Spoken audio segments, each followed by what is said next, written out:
excited within the digital fashion space? So I studied at the Antwerp fashion department, which is why I relocated from Australia to Antwerp. And I graduated in 2018. I was exploring whilst I was studying 3D scanning and also exhibiting my collections in virtual reality.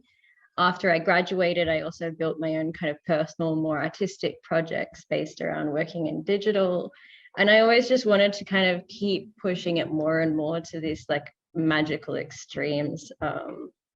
So I kind of dove into it without having any real technical knowledge, but building collaborative projects with lots of really talented digital creators.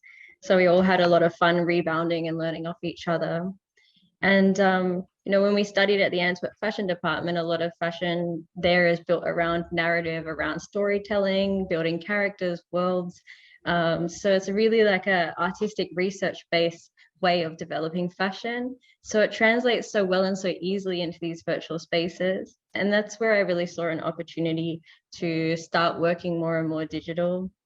I still love craft and I still love building, you know, real world items. But when it comes to like the narrative, the storytelling, the magic, I really look to like the digital tools to be able to create that kind of wow factor and have people attach themselves to it more like emotionally, because there's only so far you can prod and push, you know, the bounds of reality.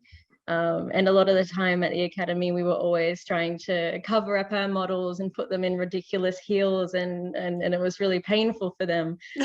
So we can really spare them when we work in digital. So yeah, there's definitely, I was going to say there's definitely pros and cons to, you know, working both ways, but also doing both is really valuable too.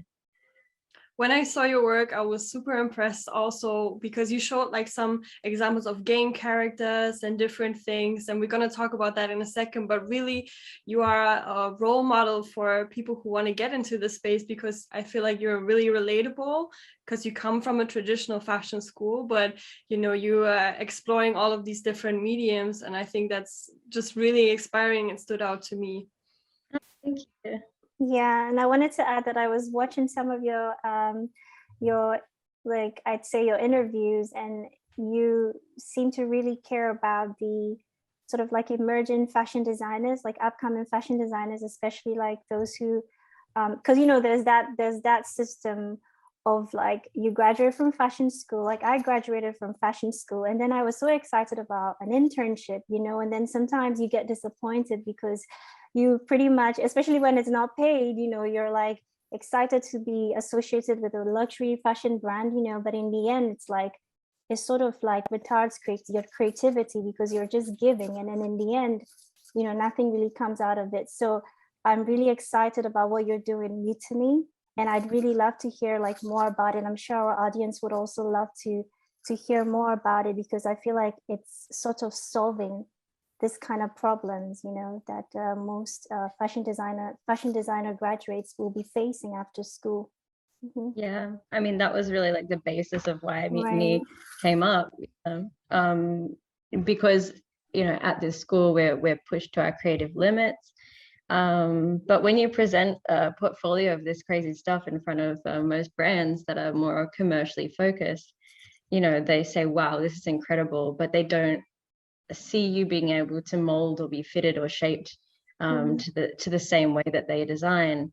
Most of us, our work ends up on like pop stars or, you know, musicians, or for dance or for opera, but